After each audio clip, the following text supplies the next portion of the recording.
Spoilers for Star Trek Strange New Worlds, episodes 1, 2, and 3.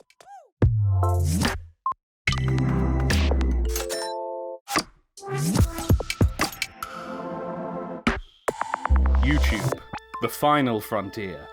These are the videos of the script department. Our episode today to review Strange New Worlds, an attempt to seek out new analysis and new critical conversation, to boldly go where all of America and most of YouTube have gone before.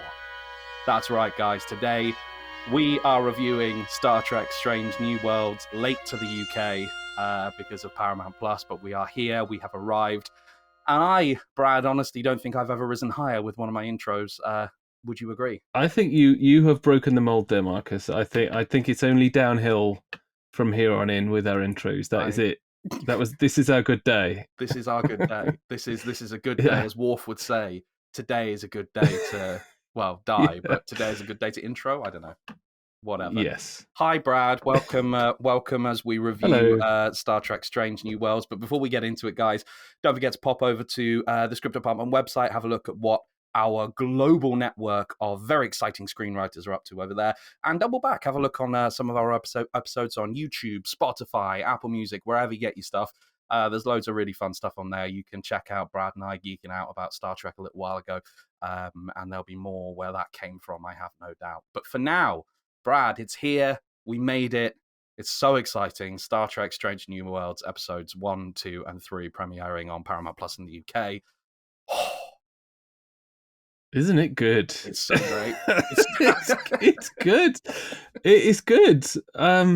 Like, I didn't quite know to expect. Like, when we met the crew in Discovery, they had a whole history. You know, you really felt like they'd travelled together a lot, and they were like a bonded team. And I didn't know whether there was going to be anything about Discovery in this show.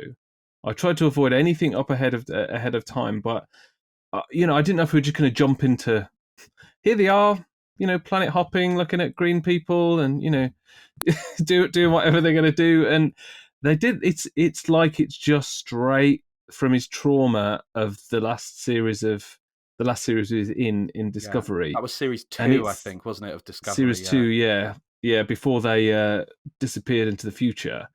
And it's brilliant. It's really good, and they've gone back to the episodic nature. It almost feels like procedural. It's that episodic. It's like, yeah, they're going to find the planet and sort the thing, like the original series. It almost feels like it's an original series reboot, like tonally, thematically, stylistically. It feels like that. It's not, because you can't reboot the original series, but it feels like it is, and I love every minute of it. I'm very much enjoying it. Yeah, this show, it's so rooted in its own history, isn't it? Every single person, I think, bar maybe the new Noonien Singh character, has some legacy behind them. We've got Uhura, obviously Pike, Spock, Number One, all of these people are, Dr. Mbenga is back, Nurse Chapel, all of these are people that, if you are a fan of the original series Star Trek, you're gonna be familiar with, even just in passing, in the cage even.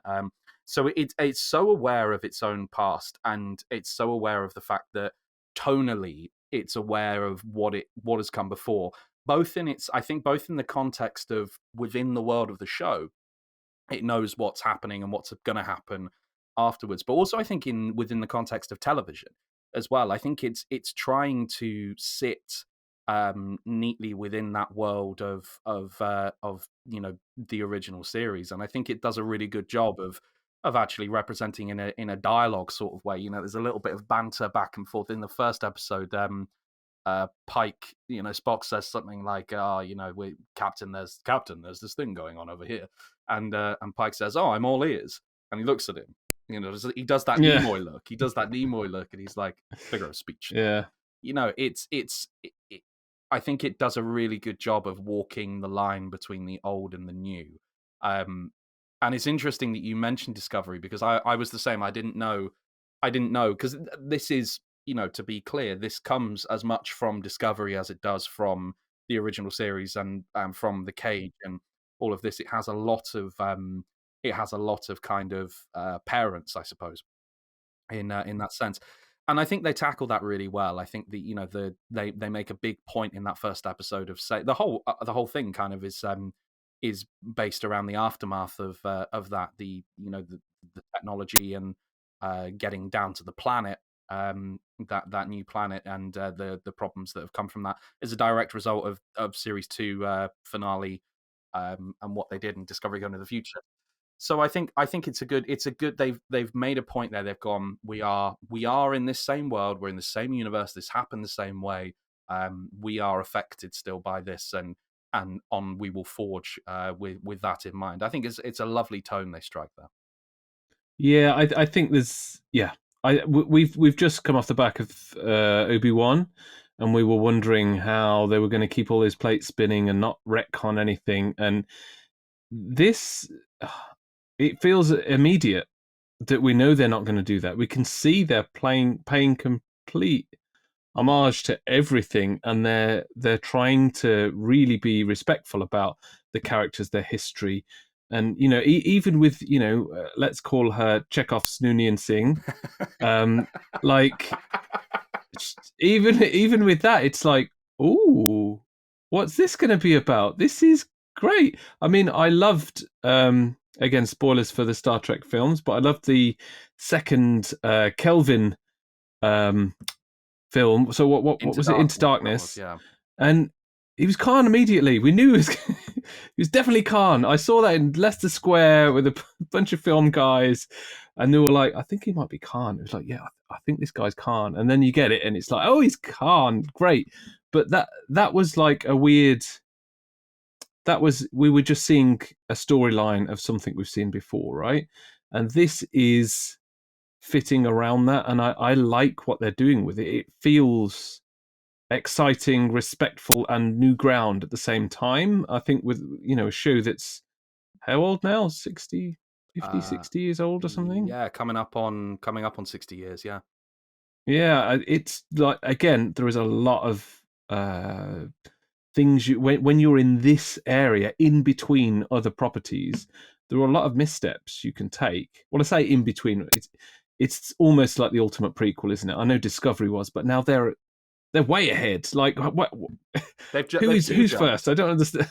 Yeah, exactly. They queue jump, so they've gone off up to the front. So this is the remaining prequel. So Discovery solved their own issue by jumping ahead. These guys aren't going to jump ahead. They're going to feed right into the original series. I think they're going to go for the 5-year run, and I think they're going to try and feed in. I mean, Pike has 10 years, right? That's what he said. We're already questioning whether that's going to happen, whether he is going to be disfigured and maimed, and as he says, his life as he knows it will be over. So we're already on the same boat as him, same ship as him, I guess. But we're already in the same boat when we're questioning whether his fate has been written. And I kind of think this is going to be over the next 10 years, and we're going to see whether he gets out of it or not, because we've seen stranger things happen. We've reset the timeline once already. That's true. Did he always know that he was going to end up like that, or is this a new something that's happened because of this?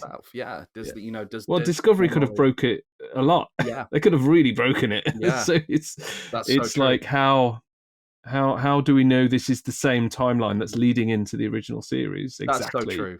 Like, we don't. Yeah. I would be a little disappointed, I think, if they went down that route, because I think what I'm really enjoying about this and in the discussions of Pike's, and again, I like the fact that they're looking that straight in the eye as well. They're not mincing around it. They're not trying to kind of, oh, well, it's kind of annoying that we've given him this foresight. They're looking it in the eye, and they're weaving it directly into their plot lines. And I like that. I think that certainly the message of the first episode is very much a little bit of foreknowledge can help to create something better. And that whole first episode, he has that conversation with Spock about, am I how will this affect me? How will I wear this? I think he says, how will this affect me and my command, and what will that do to me? And I think that in the end he decides that, albeit it's unpacked further, but I think in the end he decides that no, it's okay, and I can live with this. And so I think if they retcon and we go off in a different direction, I do think it would do the character a little bit of a disservice, because the interesting thing for me is, how do you live with that? How do you live with knowledge of your own death? And it's so interesting as well that he unpacks that in that way, because in Discovery, we don't know that we know that he sees it, but we don't know that he feels it. We don't know that he knows he has retained all of that information. We just know, as far as we're concerned, he just knows as much as we know, that he's gonna die someday, and that's how it's gonna happen. But suddenly it appears that he knows it is 10 years in the future, that he knows the names of all of the children that he saved, or the cadets, sorry, that he saved, which is such an interesting kind of angle on that, and what an interesting thing to experience and to have to live with. So I don't know, if they go a different direction, I think they'll be robbing themselves of some interesting storytelling. But at the same time, Star Trek and time travel, and maybe there's something more interesting to do. Yeah, I think so. If they don't go 10 years and we see if it happens or not, they'll stop at the first 5, and then he'll still be pretty and cool and go off into he'll have another 5 years of being, and that'll be the end of the series. Yeah. Like I can't see them playing it out. No. If it remains, I can't see them doing that, because he's such a likable captain. Sure. I don't know. It's really tricky, isn't it? Because I think that's kind of the sadistic writer in me is going, that's exactly why you should, because he's so likable. So it's so interesting to see that. And I think that it's because we know he ends up all right. We know it as a result of the cage, that he ends up on Talos, and he's with Vina, I think. And that it all comes good for him in the end, in one way or another. And I think to see that played out would be more satisfying than to do some plot contrivance with Discovery breaking the timeline and things like that. And then, because then, apart from anything else, we've then got 3. So we'd have the Kelvin timeline, the Prime timeline, and then Discovery timeline, presumably, all 3 timelines potentially running parallel with each other. And I'm tired thinking about that. That's exhausting. It's the multiverse of madness. That's what it is. It is, damn it. That's the wrong property there. But to circle back round to Noonien Singh, I can't remember her first name for some reason. It's is it Lyra or something like that? I can't. Hang on, I've got the list in front of me here. Where are they? I was busy writing my my fun intro speech. I forgot to. And she's not on the first page. Oh dear. Well, while you're looking at why isn't she? She's one of the top people. Yeah, she's right? Security officer, for goodness sake. Again, it's one of those things. I think the real strength of the show is the fact that they look their legacy in the eye, and I've kind of said that already. I'm not going to go too much into it, but that with her in particular, I really thought they were going to, again, not really deal with that. They were going to kind of go. They were going to keep that in reserve for later, and perhaps that's a story for her to realize. My ancestor was Khan or something like that, and then that's kind of that becomes something interesting. But I think it's great that they just looked it in the eye again, and they do that whole thing about she literally has a little speech, I think, in the second or third episode, I forget which one. Yeah. About so her name is La'an. I've just found it. It's La'an Noonien Singh. Yeah. She has a speech about how growing up with a mass murderer as an ancestor. Okay, great, cool, man. You explore that, and that's I was impressed. I was impressed that they just went for it. I thought it was cool. Yeah. I mean, Wrath is one of my favorite films. Like, not just favorite Star Trek film. I remember seeing that as a kid and just being utterly blown away. And then I saw that before I understood he was from the original series, and it's the same actor as well. And surely seeing that 10, 15, 20 years later, or however it was, and you'd seen the original series, must have just blown you away. Like the whole Khan thing is fantastic. It's the way they did that film, and it made it feel like it was almost like in a submarine. You know, you're in a compressed tube in a vacuum.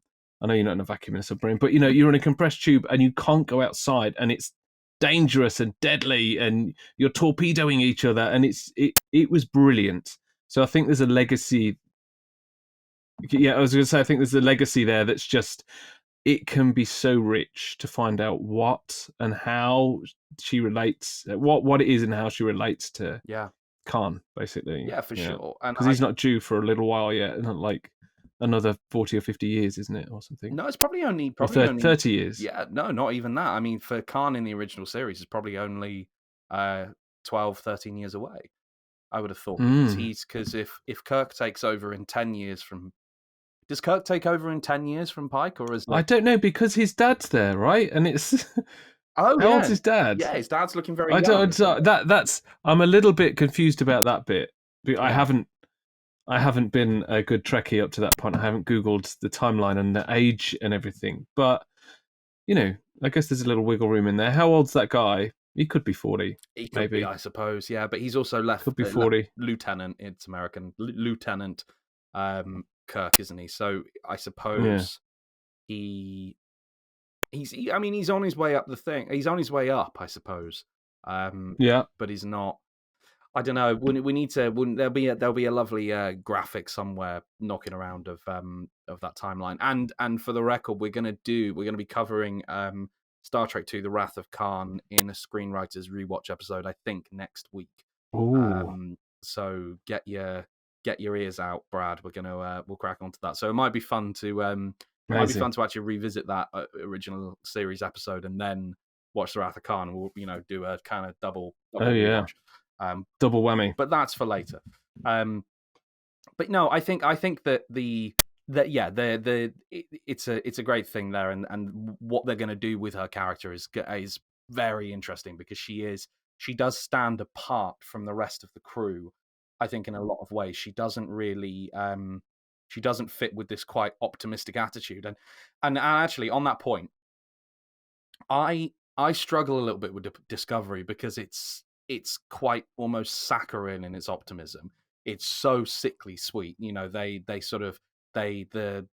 kind of fanfare happens every 5 minutes. They'll achieve something and they'll be high fiving. They're like, "Yeah, man, woohoo!" And they go da da da da da da da. Yeah, and it's like, yeah, like it's too much. It offends my British sensibility. Whereas this, and albeit we're only 3 episodes in at this point, this has a stoic optimism.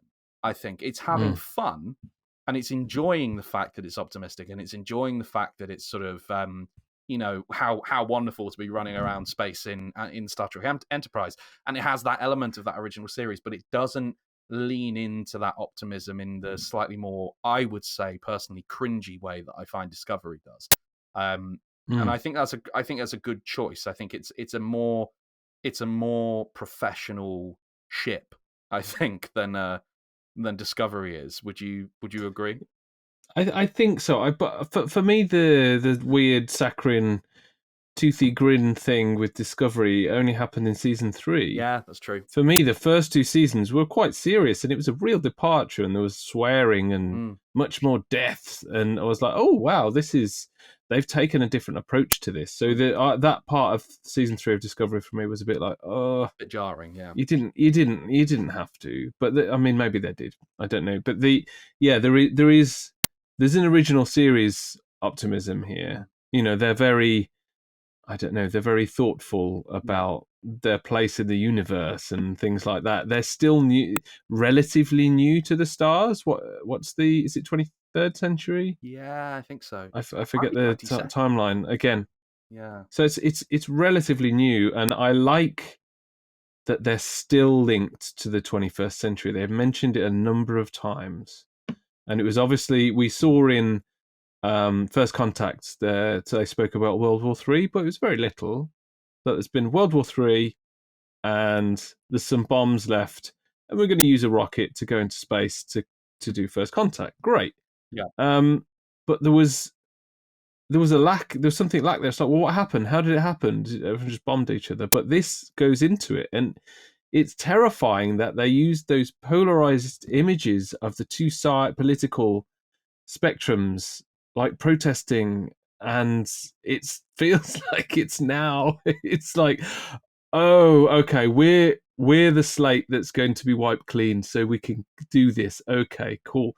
And that felt big. That felt like a big thing that they were doing. It was sort of like a big step to try and pull us into an awareness that Roddenberry was always trying to do. He was always trying to suggest that there was we can evolve beyond who we are, and we can become more, not just intelligent, but more empathetic towards one another in a completely different way.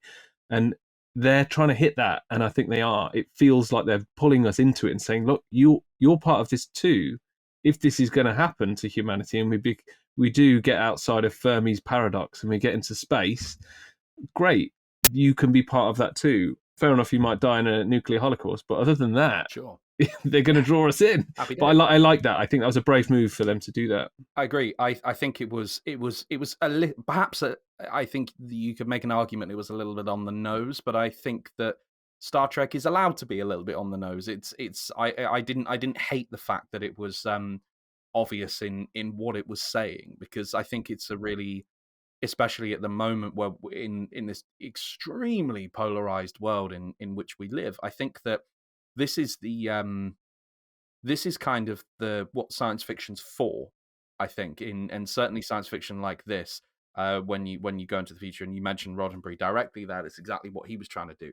It's about cautionary tales, and it's about seeing, it's finding a new way to make a point, and that's sort of what science fiction does. There's a wonderful moment in series 9, I believe, of Doctor Who, of Peter Capaldi's tenure, in a double episode called the Zygon Inversion, Zygon Invasion, and he has a wonderful speech about war.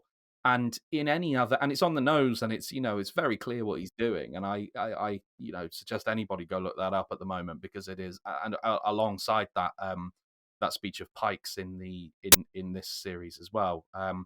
These messages from science fiction are so crucial, because there's a way they're not talking about us, and I think that's what it is. There's a barrier there. The television screen is a barrier. The fourth wall is in place, and so they're not talking about us. So we can sit there and go, yeah, that's so correct, and then apply those things in our lives without feeling necessarily lectured. Though there is an argument here that there is a good deal of lecturing going on, but it's nice to see Star Trek being that philosophical again. It feels like it's borrowed that element from the Next Generation era. I can hear Picard saying those words in a slightly less kind of in a more matter-of-fact way, perhaps less Kirk-esque, which Pike is a bit there, which is so nice. It has that mix of the stoic philosophy of the Next Generation and the seat of the pants fun of the original series, and that's a mix I am just so behind. I love it. I think it's very, very well pitched tonally, and I suspect we're going to get some more political points made as we go through this, which I'm all for. Very much. I mean, the way it approaches race, as in, it's now beyond human races. It's like it's everywhere, and the way it approaches attitudes towards other beings and other genders, and it's Star Trek. It's Star Trek, and it feels like it's Star Trek, and it's like great. Yellow, red, blue, and uniforms. Still got the awesome badge. Like, it's Star Trek, and I'm happy it's happening. I think Anson Mount is brilliant. I think he's a very likable character. I like what they're doing with Spock. I like what they're doing with Uhura. I don't know what they're doing with Kirk's dad yet, but I hope it leads us. I mean, there's word we're going to get Kirk in season 2. and it's like, great. You're going to tell me a story here that I don't know. Yeah. You're not going to tread ground that's already been trodden. Mm. When they're visiting the planets, have they visited 3 planets now or 2? Have they visited one in every season? I think so. Yeah, I think so. Did they go back And to it's Earth like for one of them? so there's Earth on the very first one. Yeah. And he starts off on Earth, and it's all in. Is it a Montana or something? Yeah. It's great. Loved all that. And yeah. it's just you spooked my horse. It's like, oh yeah, he's still an Earthling. Look at that guy. And I like the fact they're visiting strange new worlds. Like they are doing what it says on the tin, and I'm happy it exists. Yeah, me too. And I think that you mentioned Spock. I think Ethan Peck is doing just such a great job of that. And I think what we're seeing here as well is that I think it's very easy for, as I enjoyed Zachary Quinto as Spock, I really, really did, but I think we lost a bit of humanity in his performance. It was very much the which is kind of ironic, I suppose, but I think the humanity of Spock is the thing that really grabs you about that character. You look at Leonard Nimoy's, certainly his early performance of Spock in The Cage, which I suppose is more what this is. This is far closer to that Spock than it is the Spock that we get later. The whole business with him on Vulcan with his fiancée and everything like that. He's grinning out of his eyes. He is grinning big time out of his eyes. He's flirting away with her, and they are having a great time with one another. And to see that, we are told again and again and again in Star Trek that Vulcan emotions run deep, and that they are they're suppressed by their logic, but they are there, and they're even more keen than human emotions and everything like that. But I think until they lose control of those emotions, we often don't see it. And I think Ethan Peck here delivers. I believe that there are deep emotions running below still waters, and I really believe that. And I just he is the standout for me in this, and he was in that Discovery season 2 as well. His portrayal of this and the way and the decisions he's taking are just so great. I think he's second very much to Nimoy, of course, but you can see that performance in there, and you can see that legacy being honored, I think. Yeah, I think for him to go from season 2 of Discovery, where we're seeing Spock in a completely new way, completely new, like he was, on the run, he was beardy, like, is this Spock? Like, and it is Spock. And then we see very clearly at the end, oh yeah, Spock. He's in his uniform with his bowl head haircut. It's Spock. There he is. But then to go from that to a Nimoy version of Spock, and he's doing it really well. Like, I think you're right. I think there's something quite promising or quite special about what's happening with that role, because it's really, really some big boots to fill, and it feels like he's going to do a good job of this. But we'll see. We'll see where he goes. We'll see what happens with it. I mean, we don't know entirely what's going to happen. We know this is in between 2 timelines we know about, and it's filling in a gap, but that doesn't mean they can't do anything new. Absolutely. I mean, this is wide open space, isn't it? I don't think think we've ever thanks. I don't think we've ever explored this area before. We had Enterprise, which was about 100 years before the original series, Discovery immediately preceding this, and after this, obviously. But there's a big gap there, and I think that there's not a huge amount going on in sort of galactic politics here, and I'm showing my real big nerd stuff here. I don't think there's a huge amount going on in galactic politics that they can mess up. The Klingons remain their enemies later.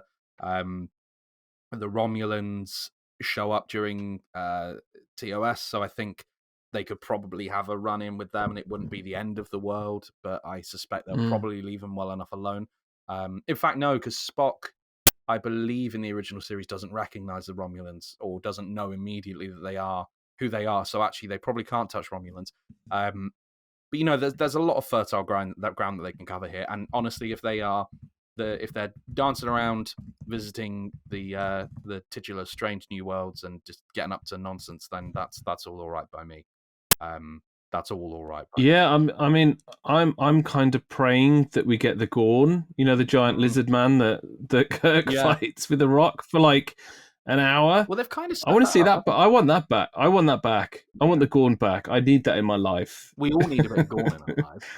I mean, doesn't everyone? But I think they've set that up though, because Union Singh, again, I've forgotten her name again, but she her family were killed by the Gorn, and she was set adrift in very much Michael Burnham style, very Yeah, much Michael Burnham style with the yeah. Klingons and everything there. And actually, I'm going to use this to sort of segue into some critique, because we've been very up on this. I'm very up on this. You are clearly very up on this, but it's not perfect. And so I think we wouldn't be doing our jobs right if we weren't sort of looking for some things to critique. And I think that is one of them. That her backstory does feel very Michael Burnham-y. It's the same kind of thing recycled. I hope they do something more interesting with it, because I'm not really sold on Michael Burnham mother in the future. That whole business, it really doesn't. I don't really like Michael Burnham that much as a character though, so that's a me thing. But I think that they're doing something there, and I feel as though what's going to be interesting here is watching that character lighten up a little bit, and I hope that she gets to lighten up, because if she is running around with a chip on her shoulder for a long time, that's going to get really boring really quickly, I think. Yeah, I think she's going to be a bit grumbly for a while. I thought she was. I originally thought, oh my god, I forgot the name of the character. Have you seen The Expanse?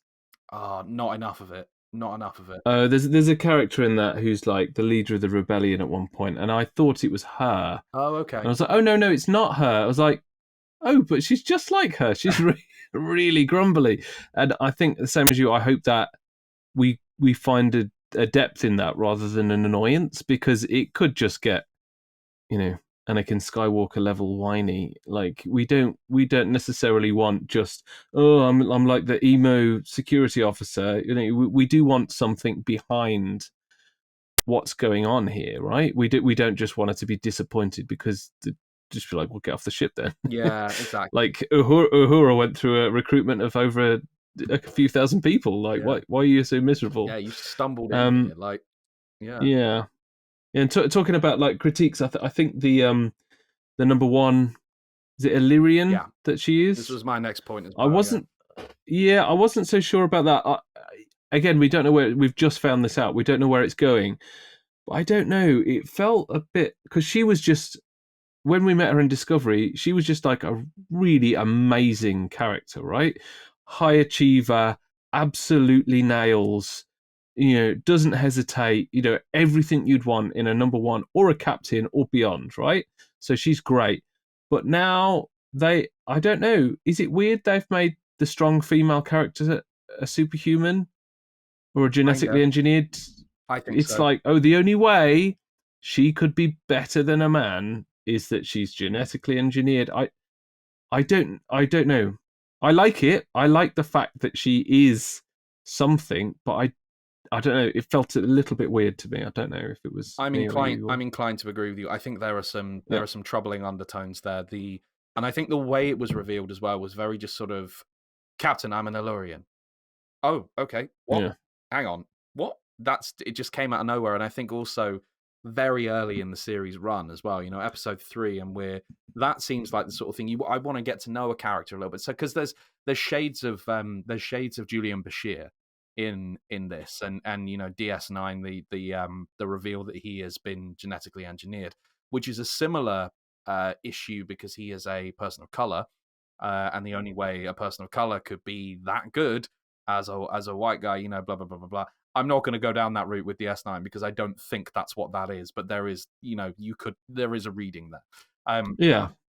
But but I think shades of Julian Bashir in the sense that they took, that was series 4 or 5, I think, where they revealed that he was genetically engineered. So that we've had hours and days of television with him, just being a badass and just doing stuff and getting stuff done before that was revealed. And I would have liked to have sat with Una for a little while longer before that being revealed, because I think it would have been more of a statement, I think, at that point.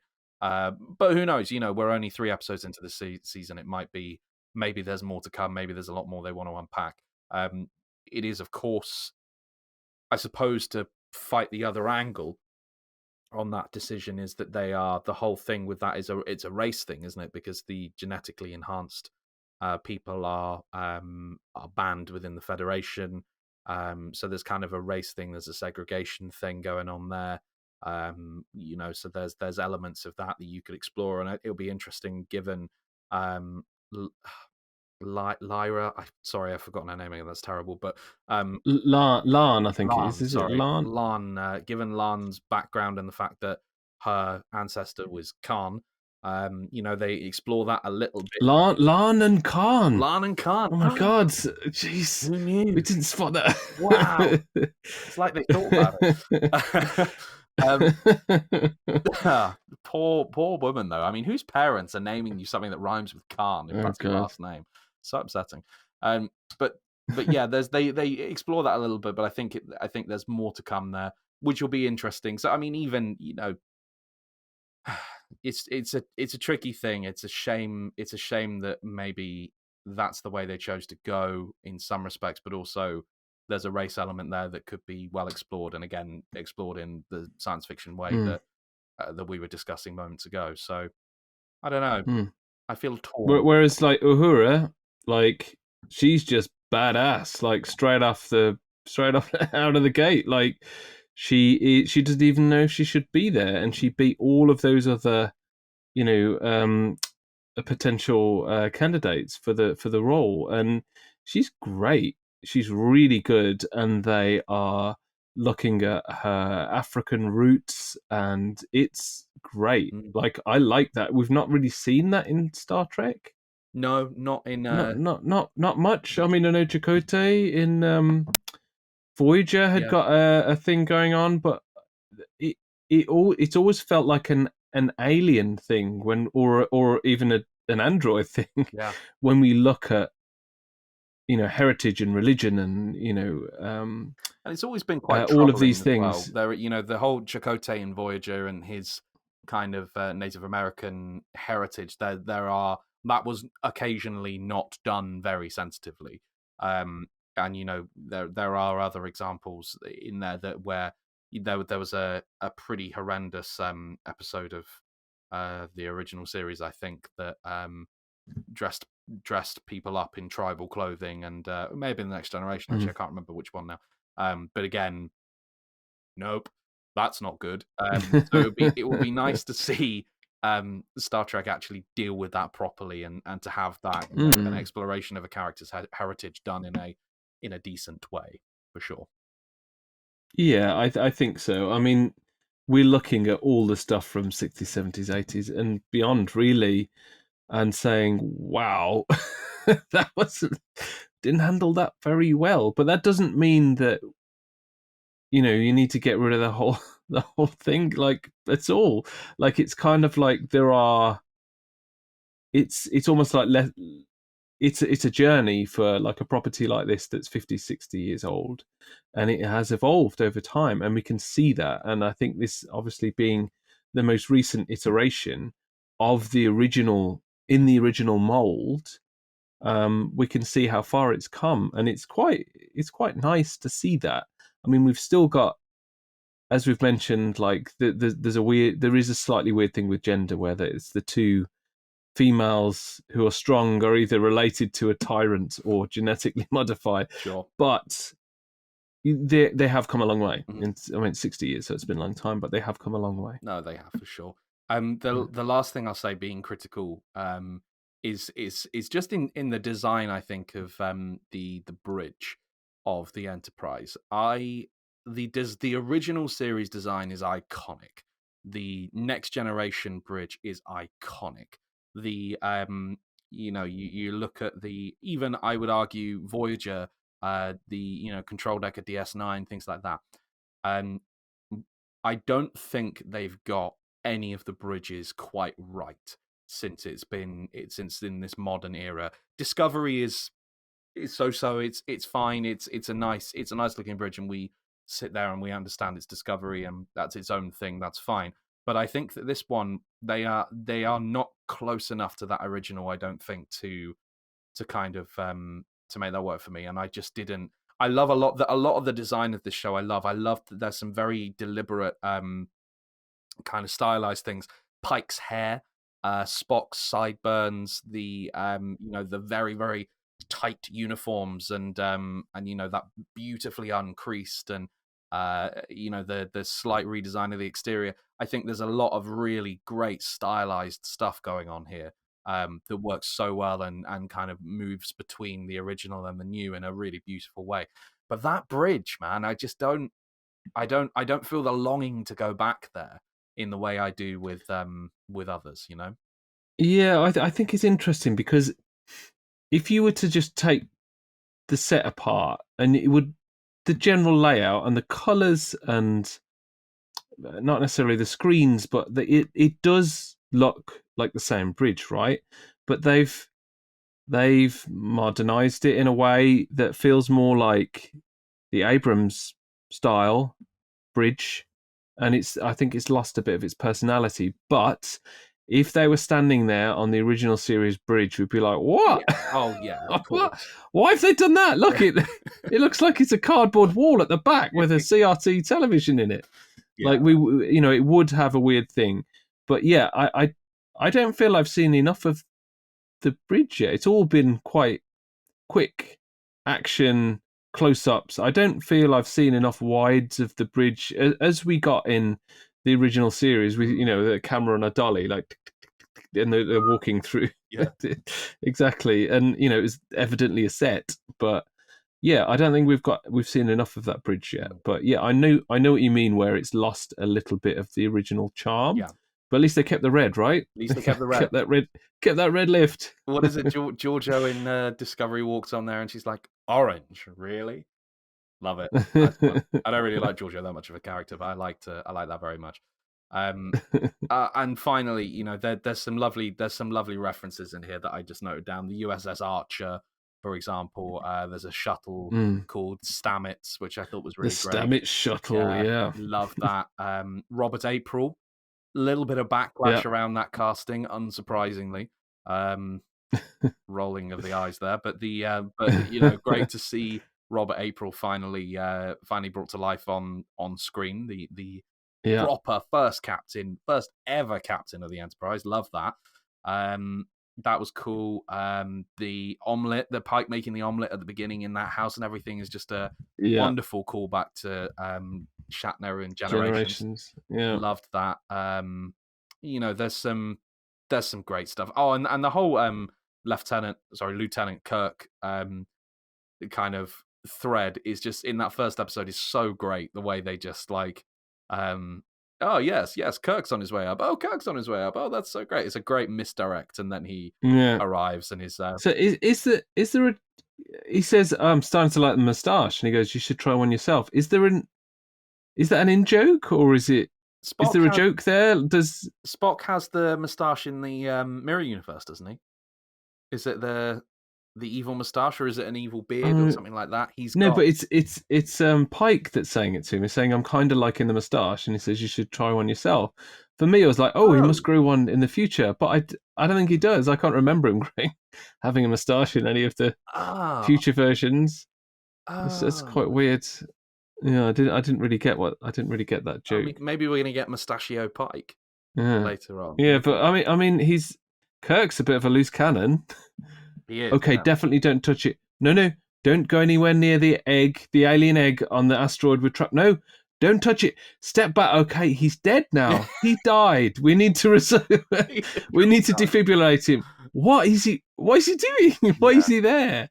Just other than to fuck up the thing. Yeah, literally. Like it's where are we going here? It's interesting as well.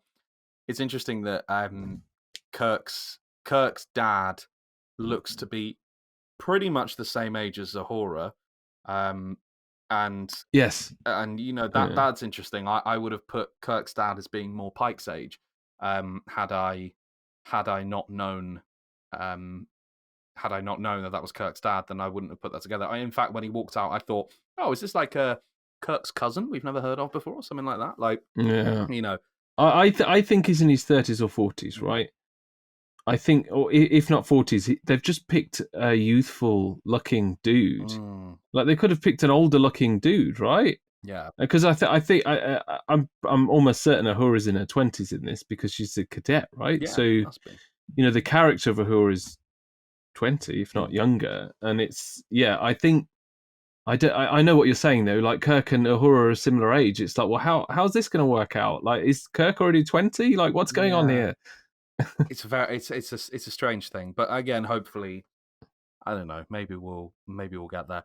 I mean, I think we can both agree that this is an absolute joy so far, and we'll continue to cover these as they come out on the Paramount Plus. But my final thought, and it is really important, I think, to say, is that Pike's beard in that first episode is just glorious.